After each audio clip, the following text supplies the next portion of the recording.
ऊंट की गर्दन। अकबर बीरबल की कहानी। अकबर बीरबल की हाजिर जवाबी के बड़े कायल थे। एक दिन दरबार में खुश होकर उन्होंने बीरबल को कुछ पुरस्कार देने की घोषणा की, लेकिन बहुत दिन गुजरने के बाद भी बीरबल को पुरस्कार की प्राप्त नहीं हुई। बीरबल बड़ी ही उलझन में थे कि महाराज को याद दिलाएं तो कैसे। एक दिन महाराजा अकबर यमुना नदी के किनारे शाम की सैर पर निकले। बीरबल उनके साथ था। अकबर ने वहां एक ऊंट को घूमते देखा। अकबर ने बीरबल से पूछा, बीरबल बताओ, ऊंट की गर्दन मुड़ी क्यों होती है? बीरबल ने सोचा महाराज को उनका वादा याद दिलाने का ये सही समय है। उन्होंने जवाब दिया, महाराज यह ऊंट किसी से वादा करके भूल गया है, जिसके कारण ऊंट की गर्दन मुड़ गई है। महाराज कहते हैं कि जो भी अपना वादा भूल जाता है तो भगवान उनकी गर्दन ऊंट की तरह मोड़ देता है। यह एक तरह की सजा है। तभी अकबर को ध्यान आता है कि वो भी तो बीरबल से किया अपना एक वादा भूल गए हैं। उन्होंने बीरबल से जल्दी से महल में चलने के लिए कहा और महल में पहुंचते ही सबसे पहले बीरबल को पुरस्कार की धनराशि उसे सौंप दी और बोले, मेरी गर्दन तो ऊंट की तरह नहीं मुड़ेगी बीरबल। और यह कहकर अकबर अपनी हंसी नहीं रोक पाए। और इस तरह बीरबल ने अपनी चतुराई से बिना मांगे अपना पुरस्कार राजा से प्राप्त किया। कवि और धनवान आदमी। एक दिन एक कवि किसी धनी आदमी से मिलने गया और उसे कई सुंदर कविताएं इस उम्मीद के साथ सुनाई कि शायद वह धनवान खुश होकर कुछ इनाम जरूर देगा। लेकिन वह धनवान भी महाकंजूस था। बोला, तुम्हारी कविताएं सुनकर दिल खुश हो गया। तुम कल फिर आना, मैं तुम्हें खुश कर दूंगा। कल शायद अच्छा इनाम मिलेगा। ऐसी कल्पना करता हुआ वह कवि घर पहुंचा और सो गया। अगले दिन वह फिर उस धनवान की हवेली में जा पहुंचा। धनवान बोला, सुनो कवि महाशय, जैसे तुमने मुझे अपनी कविताएं सुनाकर खुश किया था, उसी तरह मैं भी तुमको बुलाकर खुश हूं। तुमने मुझे कल कुछ भी नहीं दिया, इसलिए मैं भी कुछ नहीं दे रहा। हिसाब बराबर हो गया। कवि बेहद निराश हो गया। उसने अपनी आप बीती एक मित्र को कह सुनाई और उस मित्र ने बीरबल को बता दिया। सुनकर बीरबल बोला, अब जैसा मैं कहता हूं वैसा करो। तुम उस धनवान से मित्रता करके उसे खाने पर अपने घर बुलाओ। हाँ, अपने कवि मित्र को भी बुलाना मत भूलना। मैं तो खैर वहां मौजूद रहूंगा ही। कुछ दिनों बाद बीरबल की योजनानुसार कवि के मित्र के घर दोपहर को भोज का कार्यक्रम तय हो गया। नियत समय पर वह धनवान भी आ पहुंचा। उस समय बीरबल, कवि और कुछ अन्य मित्र बातचीत में मशगूल थे। समय गुजरता जा रहा था लेकिन खाने पीने का कहीं कोई नामोनिशान न था। वे लोग पहले की तरह बातचीत में व्यस्त थे। धनवान की बेचैनी बढ़ती जा रही थी। जब उससे रहा न गया तो बोल ही पड़ा, भोजन का समय तो कब का हो चुका, क्या हम यहाँ खाने पर नहीं आए हैं? खाना? कैसा खाना? बीरबल ने पूछा। धनवान को अब गुस्सा आ गया। क्या मतलब है तुम्हारा? क्या तुमने मुझे यहाँ खाने पर नहीं बुलाया है? खाने का कोई निमंत्रण नहीं था, ये तो आपको खुश करने के लिए खाने पर आने को कहा गया था, जवाब बीरबल ने दिया। धनवान का पारा 7वें आसमान पर चढ़ गया। क्रोधित स्वर में बोला, यह सब क्या है? इस तरह किसी इज्जतदार आदमी को बेइज्जत करना ठीक है क्या? तुमने मुझसे धोखा किया है। अब बीरबल हंसता हुआ बोला, यदि मैं कहूं कि इसमें कुछ भी गलत नहीं तो तुमने इस कवि से यही कहकर धोखा किया था ना कि कल आना, सो मैंने भी कुछ ऐसा ही किया। तुम जैसे लोगों के साथ ऐसा ही व्यवहार होना चाहिए। धनवान को अब अपनी गलती का आभास हुआ और उसने कवि को अच्छा इनाम देकर वहां से विदा ली। वहां मौजूद सभी बीरबल को प्रशंसा भरी नजरों से देखने लगे। किसका अफसर? अकबर बीरबल की कहानी। एक बार वजीर अबुल फजल ने अकबर बादशाह के सामने बीरबल से कहा, बीरबल, तुम्हें अकबर बादशाह ने सूअर और कुत्तों का अफसर नियुक्त किया है। इस पर बीरबल ने कहा, बहुत खूब, तब तो आपको भी मेरी आज्ञा में रहना पड़ेगा। ये सुनते ही अकबर बादशाह हंस पड़े और वजीर अबुल फजल ने लज्जित होकर अपना सिर सूखा लिया। किसकी दाढ़ी की आग? बादशाह अकबर की यह आदत थी कि वह अपने दरबारियों से तरह तरह के प्रश्न किया करते थे। एक दिन बादशाह ने दरबारियों से प्रश्न किया, अगर सबकी दाढ़ी में आग लग जाए, जिसमें मैं भी शामिल हूं, तो पहले आप किसकी दाढ़ी की आग बुझाएंगे?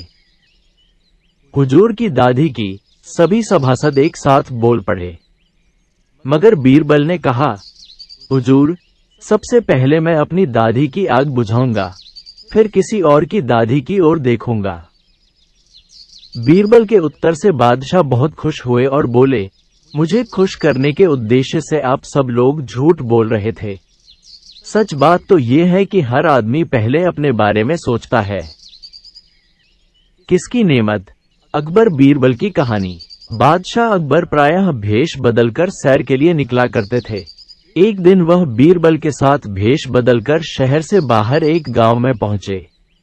वहां बादशाह ने देखा कि एक कुत्ता रोटी के टुकड़े को, जो कई दिनों की हो जाने की वजह से सूख कर काली पड़ गई थी, चबा चबा कर खा रहा था। अचानक बादशाह को दिल लगी करने की सूझी। वह बोले, बीरबल, देखा, वह कुत्ता काली को खा रहा है। उद्धरण चिन्ह। काली बीरबल की मां का नाम था। वह समझ गए कि आलम पनाह दिल लगी कर रहे हैं, किंतु इस भावना को दबाकर वे तुरंत बोले, आलम पनाह उनके लिए वही जिंदगी और नेमत है। नेमत बादशाह की मां का नाम था। बीरबल के जवाब को सुनकर बादशाह को चुप हो जाना पड़ा। छोटा बांस, बड़ा बांस। एक दिन अकबर व बीरबल बाग में सैर कर रहे थे।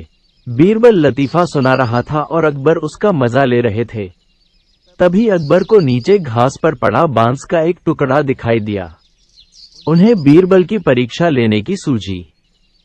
बीरबल को बांस का टुकड़ा दिखाते हुए वह बोले, क्या तुम इस बांस के टुकड़े को बिना काटे छोटा कर सकते हो? बीरबल लतीफा सुनाता सुनाता रुक गया और अकबर की आंखों में झांका। अकबर कुटिलता से मुस्कुराए। बीरबल समझ गया कि बादशाह सलामत उससे मजाक करने के मूड में है। अब जैसा बेसिर पैर का सवाल था तो जवाब भी कुछ वैसा ही होना चाहिए था। बीरबल ने इधर उधर देखा। एक माली हाथ में लंबा बांस लेकर जा रहा था। उसके पास जाकर बीरबल ने वह बांस अपने दाएं हाथ में ले लिया और बादशाह का दिया छोटा बांस का टुकड़ा बाएं हाथ में। बीरबल बोला, हुजूर, अब देखें इस टुकड़े को, हो गया न बिना काटे ही छोटा। बड़े बांस के सामने वह टुकड़ा छोटा तो दिखना ही था। निरुत्तर बादशाह अकबर मुस्कुरा उठे बीरबल की चतुराई देखकर। जब बीरबल बच्चा बना। अकबर बीरबल की कहानी। एक दिन बीरबल दरबार में देर से पहुंचा।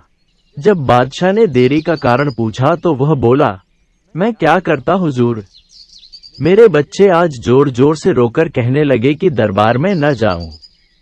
किसी तरह उन्हें बहुत मुश्किल से समझा पाया कि मेरा दरबार में हाजिर होना कितना जरूरी है। इसी में मुझे काफी समय लग गया और इसलिए मुझे आने में देर हो गई। बादशाह को लगा कि बीरबल बहानेबाजी कर रहा है। बीरबल के इस उत्तर से बादशाह को तसल्ली नहीं हुई। वे बोले, मैं तुमसे सहमत नहीं हूं। किसी भी बच्चे को समझाना इतना मुश्किल नहीं जितना तुमने बताया। इसमें इतनी देर तो लग ही नहीं सकती। बीरबल हंसता हुआ बोला, हुजूर, बच्चे को गुस्सा करना या डपटना तो बहुत सरल है, लेकिन किसी बात को विस्तार से समझा पाना बेहद कठिन। अकबर बोले, मूर्खों जैसी बात मत करो। मेरे पास कोई भी बच्चा लेकर आओ, मैं तुम्हें दिखाता हूं कि कितना आसान है ये काम। ठीक है, जहां पनाह। बीरबल बोला, मैं खुद ही बच्चा बन जाता हूं और वैसा ही व्यवहार करता हूं। तब आप एक पिता की भांति मुझे संतुष्ट करके दिखाएं। फिर बीरबल ने छोटे बच्चे की तरह बर्ताव करना शुरू कर दिया। उसने तरह तरह के मोह बनाकर अकबर को चिढ़ाया और किसी छोटे बच्चे की तरह दरबार में यहाँ वहां उछलने कूदने लगा। उसने अपनी पगड़ी जमीन पर फेंक दी। फिर वह जाकर अकबर की गोद में बैठ गया और लगा उनकी मूंछों से छेड़छाड़ करने। बादशाह कहते ही रह गए, नहीं नहीं मेरे बच्चे, ऐसा मत करो, तुम तो अच्छे बच्चे हो ना। सुनकर बीरबल ने जोर जोर से चिल्लाना शुरू कर दिया। तब अकबर ने कुछ मिठाइयां लाने का आदेश दिया, लेकिन बीरबल जोर जोर से चिल्लाता ही रहा। अब बादशाह परेशान हो गए, लेकिन उन्होंने धैर्य बनाए रखा। वह बोले, बेटा, खिलौनों से खेलोगे, देखो कितने सुंदर खिलौने हैं। बीरबल रोता हुआ बोला, नहीं, मैं तो गन्ना खाऊंगा। अकबर मुस्कुराए और गन्ना लाने का आदेश दिया। थोड़ी ही देर में एक सैनिक कुछ गन्ने लेकर आ गया, लेकिन बीरबल का रोना नहीं थमा। वह बोला, मुझे बड़ा गन्ना नहीं चाहिए, छोटे छोटे टुकड़े में कटा गन्ना दो। अकबर ने एक सैनिक को बुलाकर कहा कि वह एक गन्ने के छोटे छोटे टुकड़े कर दे। ये देखकर बीरबल और जोर से रोता हुआ बोला, नहीं, सैनिक गन्ना नहीं काटेगा, आप खुद काटें इसे। अब बादशाह का मिजाज बिगड़ गया, लेकिन उनके पास गन्ना काटने के अलावा और कोई चारा न था। और करते भी क्या, खुद अपने ही बिछाए जाल में फंस गए थे वह। गन्ने के टुकड़े करने के बाद उन्हें बीरबल के सामने रखते हुए बोले, अकबर, लो इसे खा लो बेटा। अब बीरबल ने बच्चे की भांति मचलते हुए कहा, नहीं, मैं तो पूरा गन्ना ही खाऊंगा। बादशाह ने एक साबुत गन्ना उठाया और बीरबल को देते हुए बोले, लो पूरा गन्ना और रोना बंद करो। लेकिन बीरबल रोता हुआ ही बोला, नहीं, मुझे तो इन छोटे टुकड़ों से ही साबुत गन्ना बनाकर दो। कैसी अजब बात करते हो तुम, ये भला कैसे संभव है। बादशाह के स्वर में क्रोध भरा था, लेकिन बीरबल रोता ही रहा। बादशाह का धैर्य चुक गया। बोले, यदि तुमने रोना बंद नहीं किया तो मार पड़ेगी तब। अब बच्चे का अभिनय करता बीरबल उठ खड़ा हुआ और हंसता हुआ बोला, नहीं नहीं, मुझे मत मारो हुजूर। अब आपको पता चला कि बच्चे की बेतुकी जिदों को शांत करना कितना मुश्किल काम है। बीरबल की बात से सहमत थे अकबर। बोले, हाँ ठीक कहते हो, रोते चिल्लाते जिद पर अड़े बच्चे को समझाना बच्चों का खेल नहीं। जोरू का गुलाम। बादशाह अकबर और बीरबल बातें कर रहे थे। बात मियां बीवी के रिश्ते पर चल निकली तो बीरबल ने कहा, अधिकतर मर्द जोरू के गुलाम होते हैं और अपनी बीवी से डरते हैं। मैं नहीं मानता। बादशाह ने कहा, हुजूर, मैं सिद्ध कर सकता हूं। बीरबल ने कहा, सिद्ध करो। ठीक है, आप आज ही से आदेश जारी करें कि किसी के भी अपने बीवी से डरने की बात साबित हो जाती है तो उसे एक मुर्गा दरबार में बीरबल के पास में जमा करना होगा। बादशाह ने आदेश जारी कर दिया। कुछ ही दिनों में बीरबल के पास ढेरों मुर्गे जमा हो गए। तब उसने बादशाह से कहा, हुजूर, अब तो इतने मुर्गे जमा हो गए हैं कि आप मुर्गी खाना खोल सकते हैं, अतः अपना आदेश वापस ले लें। बादशाह को न जाने क्या मजाक सूझा कि उन्होंने अपना आदेश वापस लेने से इनकार कर दिया। खींचकर बीरबल लौट गया। अगले दिन बीरबल दरबार में आया तो बादशाह अकबर से बोला, हुजूर, विश्वसनीय सूत्रों से पता चला है कि पड़ोसी राजा की पुत्री बेहद खूबसूरत है। आप कहें तो आपके विवाह का प्रस्ताव भेजूं।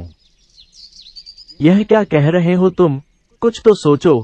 जनाना खाने में पहले ही 2 हैं, अगर उन्होंने सुन लिया तो मेरी खैर नहीं। बादशाह ने कहा, हुजूर, 2 मुर्गे आप भी दे दें। बीरबल ने कहा। बीरबल की बात सुनकर बादशाह झेंप गए। उन्होंने तुरंत अपना आदेश वापस ले लिया।